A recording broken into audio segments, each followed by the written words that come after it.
He returned from a secret vacation with his model lover and found proof that his wife had been unfaithful too. By the end of that week, his marriage was over and the life he knew could not be restored. This is how two hidden betrayals collided and destroyed everything. He had been married for 11 years. Stable job, shared home, no children but shared plans. On the surface, nothing was broken. Bills were paid on time. Holidays were scheduled months in advance. They attended family gatherings together and smiled in photos. From the outside, it looked steady. Inside, it had become mechanical. Conversations were about logistics, groceries, repairs, schedules. The warmth that once filled small moments had thinned out so slowly that neither of them marked the exact point it changed. That was the first loss. They stopped noticing the distance as something urgent. The marriage had grown quiet, predictable. Fewer conversations, more silence. Even disagreements had faded, replaced by polite indifference. He began spending more time on his phone at night. She stopped asking what he was thinking. The lack of conflict felt like peace, but it was closer to surrender. Each quiet dinner reduced the chance of an honest conversation. Each avoided question made the next one harder to ask. They were not fighting for the marriage anymore, they were managing it. Instead of addressing the distance, he chose distraction. He told himself it was temporary. Work had become his excuse. Longer hours, new projects, networking events. The praise he received outside the home began to feel more valuable than the neutrality he felt inside it. The less connected he felt at home, the more he justified seeking energy elsewhere. That justification slowly replaced responsibility. By the time he noticed he was emotionally detached, he had already decided it wasn't his fault. He met a younger model through work, felt admired again, and booked a business trip that was actually a romantic getaway. The attention felt immediate and uncomplicated. She laughed at his stories. She listened closely. There were no shared histories, no unresolved tensions. It was easy. That ease made home feel heavier by comparison. Instead of recognizing that contrast as a warning, he treated it as proof that he had been missing something. Booking the trip required planning, lying, and rehearsing explanations. Each step made it harder to turn back. Once the ticket was purchased, the option of honesty shrank. He did not see the trip as the end of his marriage. He saw it as an escape. That belief allowed him to move forward without fully facing the risk. He convinced himself he could separate worlds: a home and affair, commitment and excitement. But secrecy changed his behavior immediately. He guarded his phone. He adjusted his tone. He practiced neutral expressions. Every small concealment made the marriage more fragile. The effort spent hiding replaced the effort once spent repairing. At home,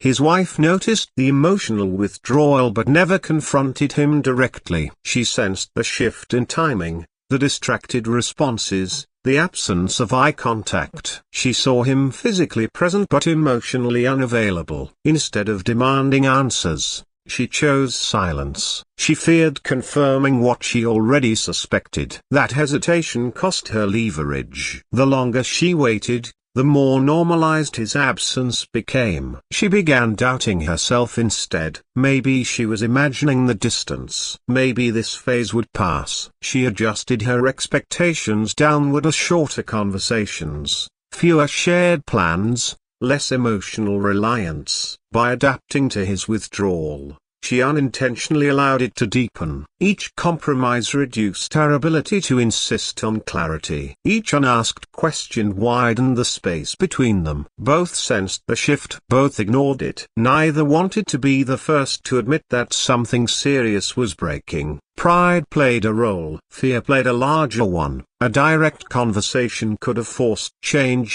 therapy, confrontation, or even separation. Avoiding it preserved comfort but destroyed connection. Their stability became fragile because it depended entirely on not looking too closely. By the time he left for the so-called business trip, the marriage was already weakened, not shattered. but unprotected. The foundation still stood, but no one was maintaining it. He walked out believing he was stepping into something temporary. She watched him leave feeling something she could not name but refused to challenge. In that silence, both reduced their options. The moment for repair did not disappear suddenly, it was slowly traded for avoidance. During the vacation, he stopped answering calls quickly. At first, he replied with short messages in meetings, talk later, busy schedule. The delay between her texts and his responses grew longer each day. What used to take minutes now took hours. He muted notifications when he was with the model,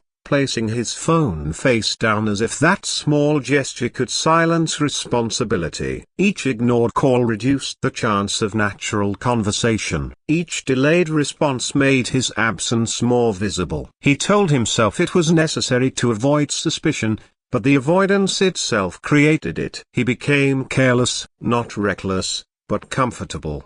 He used shared credit cards for hotel upgrades and expensive dinners. He posted selective photos online, careful not to show who was beside him but careless about the timing and tone. The excitement of being admired dulled his awareness of consequences. He stopped double-checking details. He underestimated how closely patterns could be noticed. Every small oversight narrowed the path back to normalcy. If questioned, he would need more lies to support the first ones. His wife saw unusual expenses and late-night messages. At first, she stared at the transactions in silence, refreshing the banking app as if the numbers might correct themselves. The charges did not match the modest business trip he had described. She noticed unfamiliar activity timers and messages sent while he claimed to be in meetings. The evidence was not dramatic, but it was consistent. Each detail chipped away at trust. The longer she reviewed it alone, the more isolated she felt. She could confront him immediately, but that would force a direct collision. She hesitated. Instead of asking him openly, she reconnected with an old friend who had always shown interest. The decision felt small at first, to a message sent out of frustration, not intention. She told herself she only needed someone to talk to, someone who would respond quickly, someone who would notice her. That first reply came within minutes. The contrast with her husband's silence was sharp. What began as validation quickly became dependency. Each conversation shifted her emotional center away from her marriage. Emotional conversations turned into meetings. Meetings turned into an affair. The progression felt gradual, but each step removed another barrier. The first meeting could still have been described as harmless. The second blurred lines. By the third, the boundary was gone. She justified it as balance, as fairness. If he was distant, she deserved attention too. That logic hardened quickly. Once physical intimacy entered the picture, returning to innocence was no longer possible. The choice was no longer about suspicion, it was about retaliation and need. When he returned home, he carried guilt but also relief that he had not been caught. He rehearsed calm answers during the flight back. He planned to act normal, to re-establish routine quickly. The familiarity of home felt strange, as if he were stepping into a role he had temporarily abandoned. He believed the worst risk had passed. That false confidence made him less observant. He interpreted her quietness as usual distance, not as concealed knowledge. That night, he saw unfamiliar messages on her phone. The discovery was accidental but undeniable. A name he did not recognize. A tone that was intimate. The timestamps recent. His chest tightened, not only from betrayal but from recognition. The language mirrored what he himself had used days earlier with someone else. The shock was not just that she had crossed a linear, it was that she had done so while he believed he controlled the narrative. His relief evaporated instantly. Confrontation came fast. Accusations flew from both sides. He demanded explanations. She countered with evidence of his trip's inconsistencies. The argument escalated because neither could claim moral ground. Each accusation exposed the other's hypocrisy. They were not defending the marriage, they were defending themselves. The tone shifted from confusion to hostility within minutes. Words were chosen to wound. Each expected confession. Neither expected the other to be guilty too. The realization was destabilizing. He had prepared to deny. She had prepared to accuse. Instead, they faced mirrored betrayal. That symmetry removed any possibility of simple forgiveness. There was no innocent party to lead repair. Trust did not crack, it collapsed from both sides at once. In that moment, the damage stopped being about individual mistakes and became about a shared failure neither could undo. In one argument, everything surfaced. What began as sharp questions quickly turned into direct admissions. He admitted the vacation was not work. He said the words without detail, but the meaning was clear. She admitted the affair had been going on for weeks. There was no attempt to soften it. The truth came out stripped of excuses. In a single exchange, every suspicion became confirmed reality. There was no room left for doubt, and no space left for denial. He admitted the trip was planned, intentional, not a mistake. She admitted her relationship was not accidental, not emotional confusion, but a choice repeated more than once. Each confession erased any illusion that this was a single lapse in judgment. The damage was layered and deliberate. The timeline overlapped. While he was away with someone else, she was building something of her own. That overlap deepened the wound. It meant the betrayal was not sequential, it was simultaneous. Trust collapsed instantly. It did not weaken gradually. In that moment it disappeared. Every memory from the past few months was re-examined through a new lens. Shared dinners felt false. Casual smiles felt staged. Even neutral moments now seemed deceptive. The foundation of their marriage, he assumed loyalty, was gone. Without it, every promise they had made lost meaning. There was no stable ground to stand on during the argument. Every statement was met with suspicion. The betrayal was mutual, but the damage was not equal, it was total. Neither could claim to have been reacting first. Neither could claim innocence. That equality in guilt removed the possibility of a clear apology. Apologies require imbalance, someone wronged and someone responsible. Here, both were responsible. That symmetry made forgiveness feel impossible. If both had crossed the line, then what exactly were they forgiving? The argument grew louder, harsher. Accusations shifted from the affairs themselves to character. He called her disloyal. She called him selfish. Old grievances resurfaced, not as separate issues but as proof that the marriage had been failing longer than they admitted. Each insult made reconciliation less realistic. Words spoken in anger carved permanent marks. Even if they calmed down later, those statements would not disappear. Families found out the conflict could not be contained. Raised voices carried through phone calls. Explanations were demanded. Each side presented their version, but the cal fact remained. Both had been unfaithful. Relatives who once supported the marriage stepped back.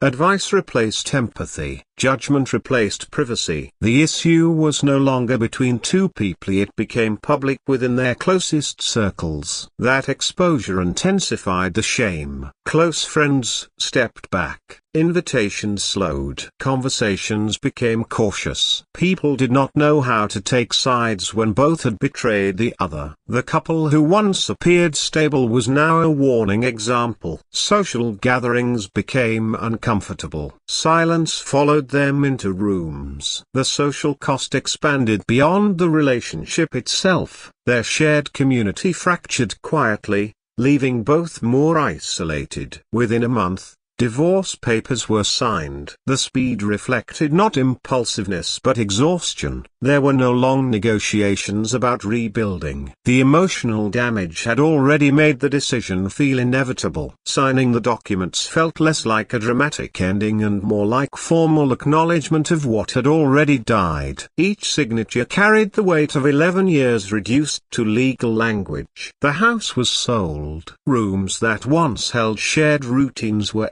emptied. Furniture was divided without sentiment. Practical decisions replaced emotional ones. The physical space that represented their life together was transferred to strangers. With the sale, there was no shared address, no shared anchor. The tangible evidence of their marriage disappeared piece by piece. The shared future were gone. Plans for travel, career moves, long-term investments are cancelled. Conversations about aging together replaced by discussions about asset division.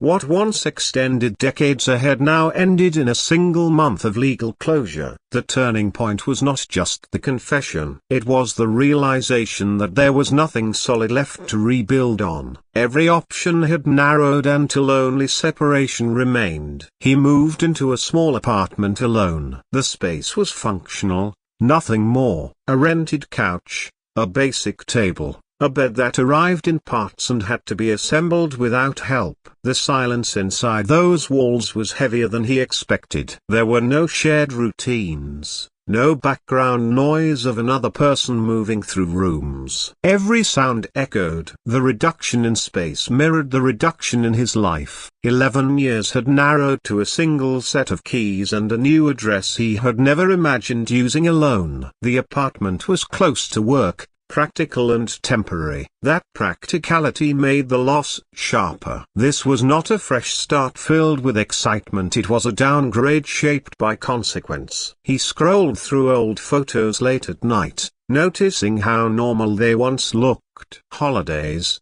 small celebrations, quiet evenings at home. None of those moments hinted at the collapse that followed. The contrast between past stability and present isolation left no room for denial. He had traded permanence for impulse. She moved back to her parents' home. The return felt like reversal rather than comfort. Her old room had changed over the years, but it still reminded her of a time before independence. The shift from shared homeowner to dependent daughter was not lost on her. The questions from relatives were subtle but constant. Concern mixed with disappointment. Privacy shrank. Her autonomy narrowed. The separation did not feel empowering, it felt like starting over from a place she thought she had outgrown. They stopped speaking except through lawyers. Communication became formal, limited, stripped of emotion. Text messages were replaced with documented emails. Tone was controlled,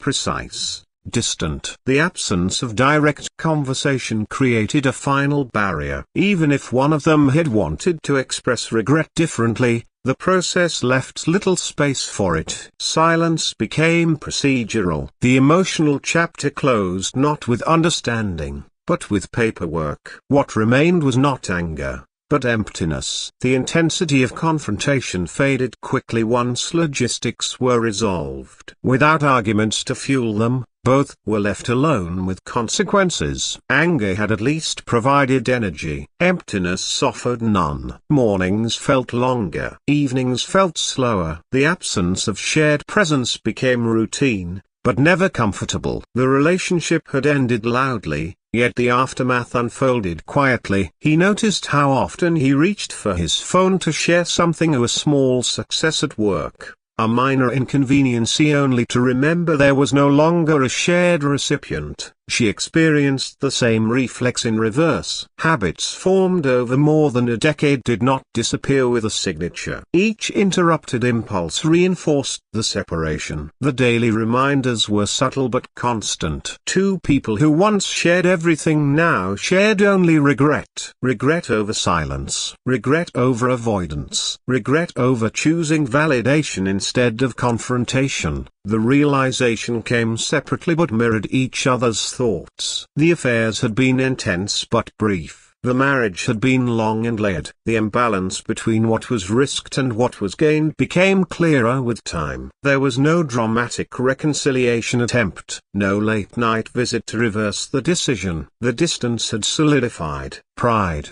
shame, and exhaustion combined into acceptance. Not peaceful acceptance, but resigned acknowledgement. The damage had moved beyond repair, not because love never existed, but because it was neglected until it weakened beyond recovery. In their separate spaces, both understood that the irreversible loss was not just the partner, but the version of themselves that once believed the marriage was secure. That belief could not be restored. Trust, once broken on both sides, did not regenerate simply because the conflict ended. What remained was a quiet understanding that the collapse had been gradual, and the consequences permanent. Distance does not begin with cheating. It begins with silence. He ignored the fading connection and chased validation. She ignored the warning signs and chose revenge over honesty. What needed attention was the marriage itself, and neither protected it.